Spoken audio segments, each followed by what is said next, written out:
Welcome to Pass the Bubbly with Melina Thomas. Thank you so much for listening, and now let's take our first sip.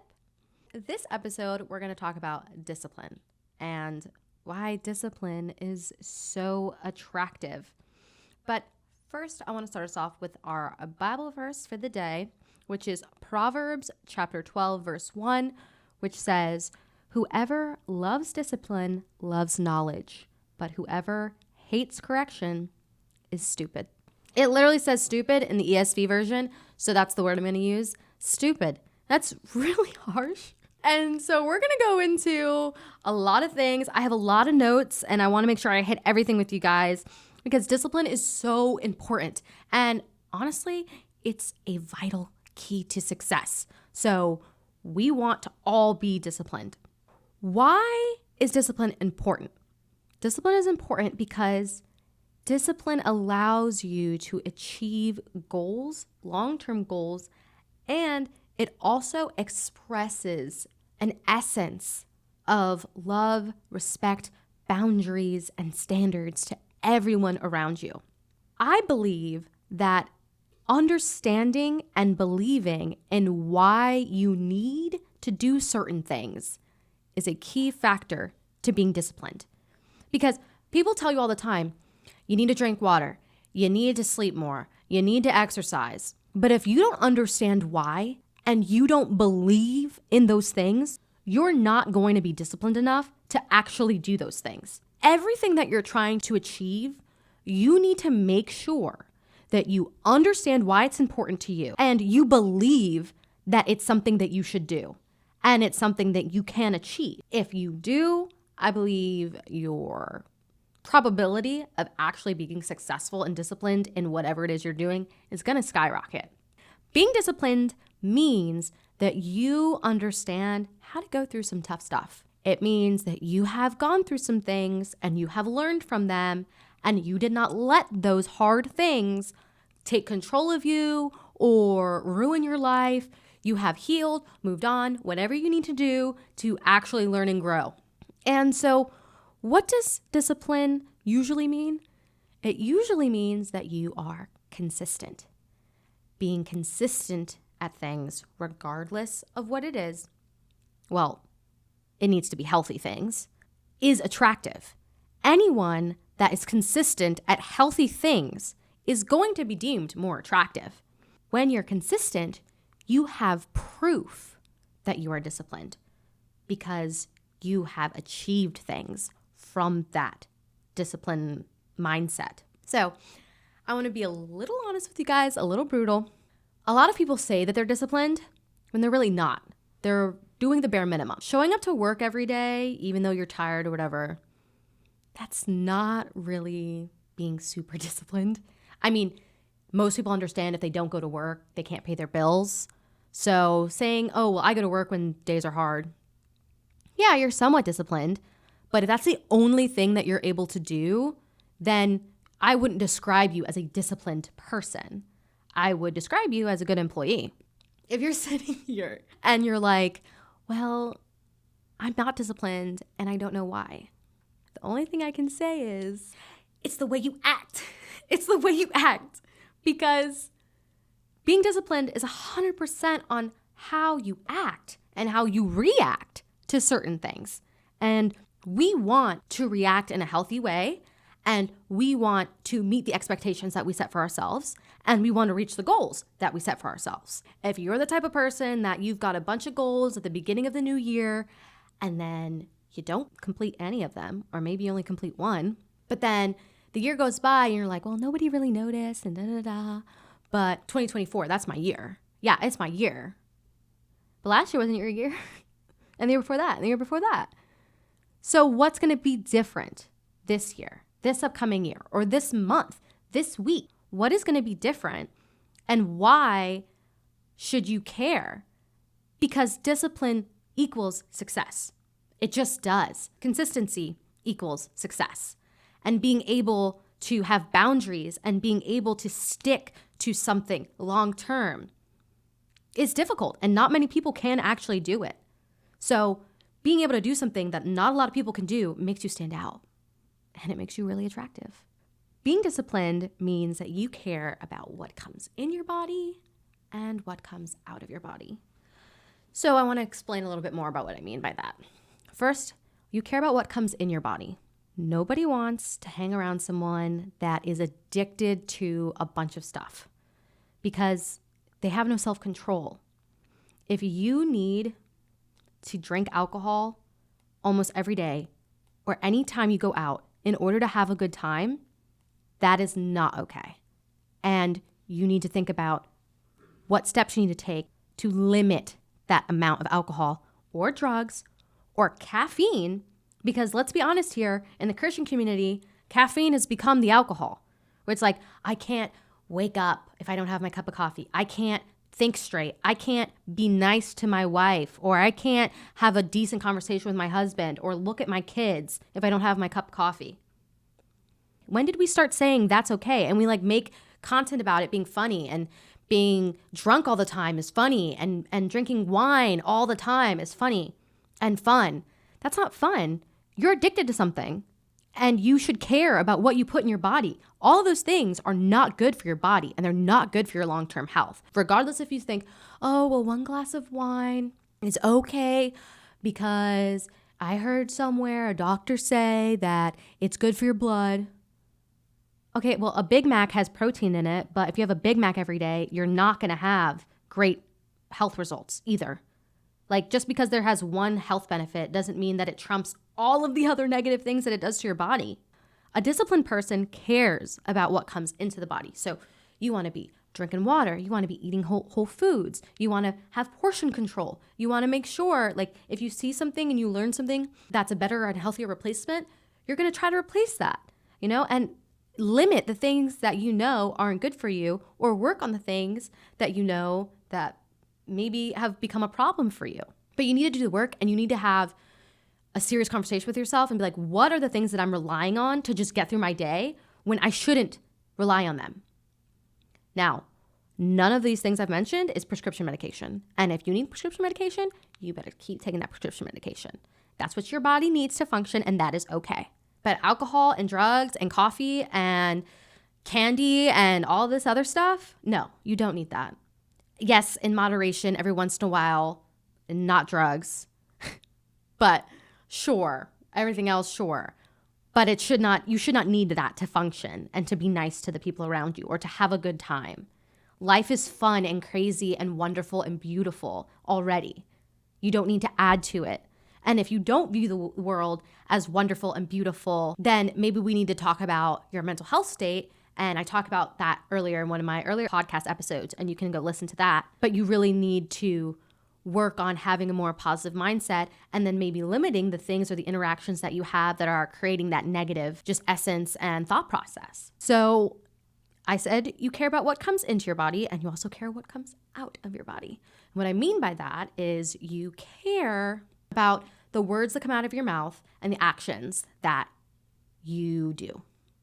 And you care about the people around you, and you don't want to hurt the people around you intentionally. Now, there are going to be times where you say something that is going to hurt someone's feelings, but it's because you love them and you need to tell them something because you need to help them grow, or you want to help them grow, and you want them to understand something that maybe they're set of blind eyes to. And that's fine. But other than that, you're not trying to hurt someone. I think a disciplined person is able to control their emotions and their reactions to people. And they're able to make sure that the experiences they've created with the people around them are mostly positive. I mentioned earlier that discipline comes with consistency, comes with achievement. So all of that is going to lead to success. And success and achievements are attractive. People want to be around people that have done things. And I'm not talking about becoming a billionaire. And I'm not talking about, doing all of these expensive, crazy things. But, getting promoted at a job and traveling to different places and saying, I want to write a book, and you actually write that book. Or I want to write a podcast, and you actually start the podcast. Achieving those things not only shows other people that you're able to reach those goals, but it shows other people that you mean what you say. And people that mean what they say are more reliable, therefore more attractive. Picture this. You're in a relationship and you just started dating. Like you're fresh, you're new. And the guy tells you, like before you even start dating, he's like, if you date me, I'm going to only have eyes for you. And I'm going to be so faithful to you. And you're like, oh, great, that sounds good. And you go out to dinner and you're at a cute restaurant. You feel cute. He looks cute. Everything's going great. And then a woman walks in and she's a 15 out of 10. Like you've never seen a woman that was so gorgeous before. And she's got a pretty face. She's got a pretty body. She's got a great outfit on. She's looking good. You notice her and you are like, okay, obviously he noticed her too. And she walks by and he doesn't even glance at her. He is just so focused on you. You're going to love that. I mean, I would love that. Like my husband does that, but I'm just saying like any girl's going to love that. Like to mean what you say and then something happens and he just proves himself like regardless of whatever is going on in this room, no matter what girl walks in here, no matter what body walks next to me, I'm looking at you because you're my main priority. He's now placed you as more important than whatever else is going on, and that's attractive. So that also brings me into my next topic. People don't generally like hypocrites.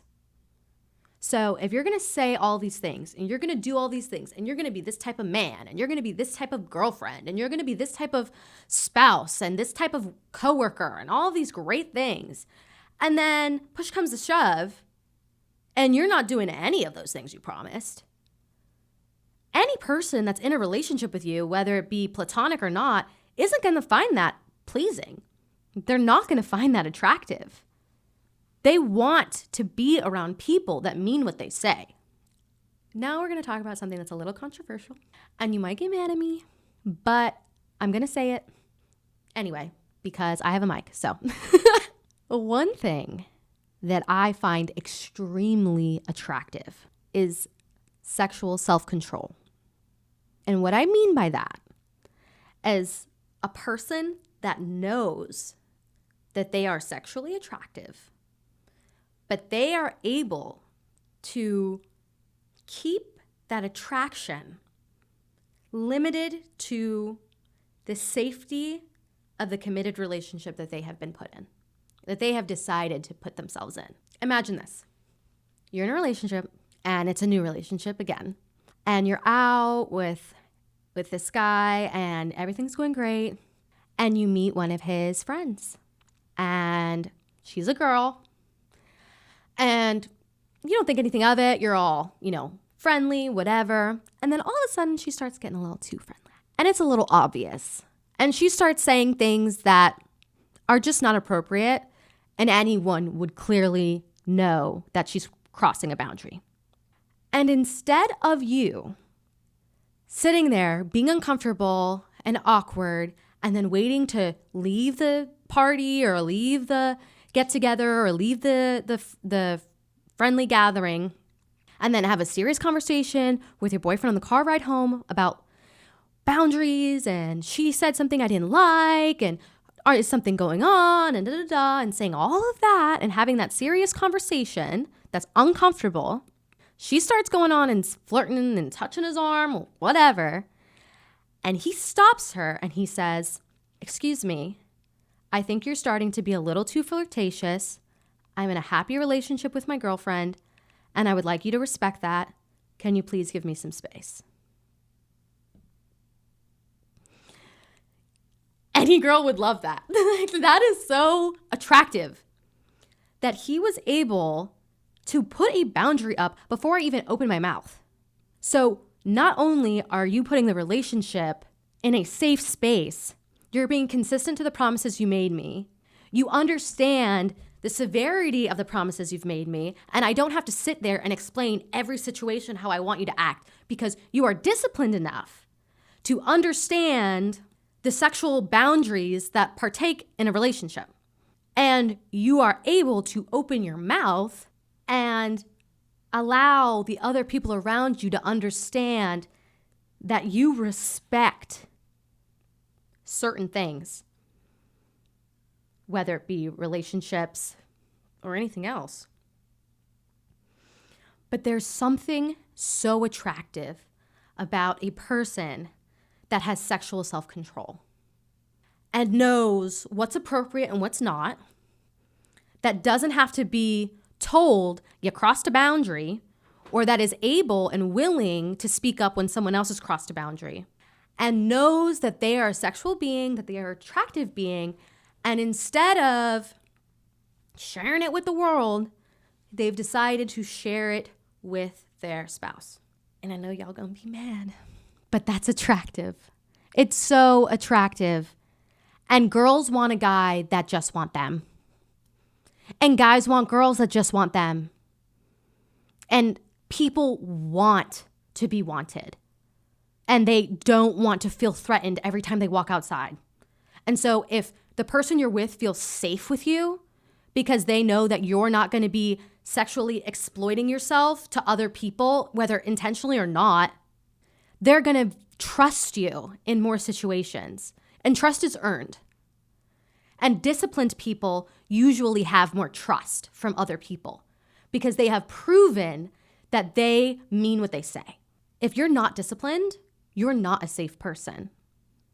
And if anything bad happens and you fly off the handle, why would I trust you with my deep, dark secrets? Why would I open up to you and be vulnerable to you? Because if I accidentally hurt you or something goes wrong and you fly off the handle and all of a sudden everybody knows my business because I said something accidentally that hurt your feelings that I didn't realize, whatever. Or maybe we got into an argument and we both started hurting each other's feelings, but then you go off and tell all my business to everybody. Maybe you don't do it to me, but I've seen you do it to other people. That's a red flag for me. I'm like, oh, she just made her mad and now I know everything about her. I'm not telling her anything. I'm not opening up myself at all.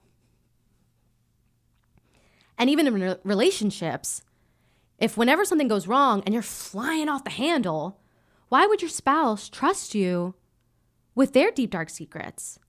Why would your spouse feel that you can handle a bad situation? Especially men. Like, I cannot believe the amount of times I've had girlfriends tell me, oh, me and my boyfriend got into an argument and he punched a hole in the wall. Excuse me? You got into an argument with him and he punched a hole in a wall? So you don't feel safe, right? Well, you know, it kind of scared me. Well, did you cheat on him? Well, no. Because if somebody cheats, listen, I don't know. I might punch a hole in the wall, so I'm not even going to say that. But if we're having a regular argument and a fist comes flying near me through a wall, oh, I am livid. Because what kind of self-control is that? That's no self-control at all. That you feel that you have to physically hurt something or break something in order to express yourself. And that's the same thing with women too. Where if you get into an argument and all of a sudden you're throwing things, that's not fair. And because he's a man, you're like, well, I'm not going to actually hurt him as bad. Because if you throw a glass at somebody's head, that can hurt. And you just expect the person to take your emotional instability. That's not fair. Being emotionally unstable and lacking discipline in your emotions is going to make you unattractive. And over time, a person can only take so much. So this is my next little tip I want to get into. If you care more about other people than yourself, you're telling everyone that it's okay for them to treat you poorly. And what I mean by that is, if you are disciplined for other people, but not for yourself, you're telling that person that they matter more than you. And I understand, especially in scripture, that we're supposed to love our neighbors and love others as yourself, but love others as yourself. You have to treat yourself with respect. You have to care for yourself and love yourself because God loves you And you need to value yourself and understand that you are a child of God, created in his image. So you have to carry yourself like a son or daughter of Christ. You need to have standards for yourself, and you can't just show up for everybody else and you never show up for yourself. Because everybody loves a backup singer, everybody loves a cheerleader, and let me tell you, I am a great cheerleader, but I show up for myself as well. And when you show up for yourself, you're showing people that you have standards. So when people want to be friends with you or come into your life, they know they have to at least meet the standards that you've given yourself. It's this unspoken rule. And you don't have to explain yourself so much because they can see it. They can see the respect you have for yourself. I do want to say, because I'm all about honesty, being disciplined is hard. Saying no to something, especially if it's something that you've said yes to for a very long time, is hard. So saying no to sleeping in, or saying no to drinking, or no to flying off the handle whenever something bad happens, like, it's going to be hard. You have to put in the work. It's not going to come easy, and it's not going to come naturally to you. You have to be disciplined even to become disciplined. But it's worth it. It's so worth it. Because you feel in control. And you protect yourself unknowingly from so many things just because you've become disciplined. Because you've shut doors yourself. And so now you don't have to wonder, is everything, every opportunity, is this going to be a bad one or a good one? No, because you're not going to experience those things anymore. Just because there's a percentage of those experiences that turn out good doesn't mean that you want to experience those. So you shut that door. No self-control and a lack of emotional intelligence is not cute. Nobody wants to be with someone like that because a relationship is also hard work, and it takes commitment, and it takes choosing and deciding every single day that you are going to be committed to the person in front of you. So how can someone see longevity with you if you can't stick to anything else? All you're going to do is stick to them? That's a big gamble that all of a sudden you're going to be committed to them, but you've never committed to anything else in your life.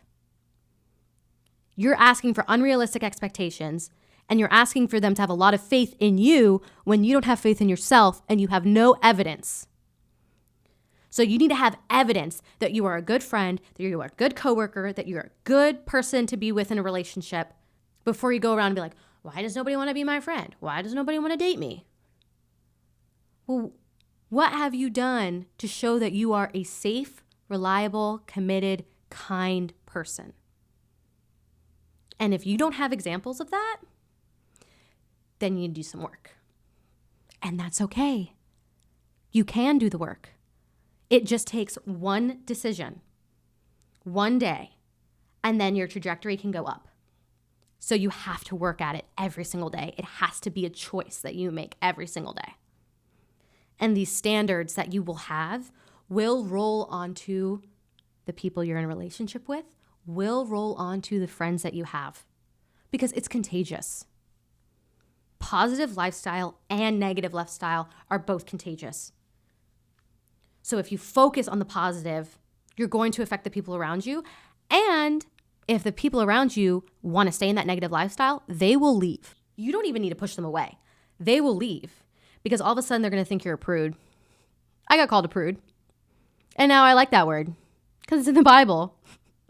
I used to be offended by that, but now I'm like, no, I want to be a prude. Sure, cool. I have standards, and there are things that I'm not willing to do. There are places I'm not willing to go. And everyone knows that. And that's fine with me. I hope that this helps you become more attractive. Because we all want to be attractive. We all want to be liked. We all want to be in healthy relationships. But you got to do it by being disciplined. Thank you so much, my bubbly babes, for listening to this episode. I really hope you enjoyed it. As always, if you are watching on YouTube, you can check out my social links in the description box below. And I will see you next Sunday. I hope you guys all have a blessed week.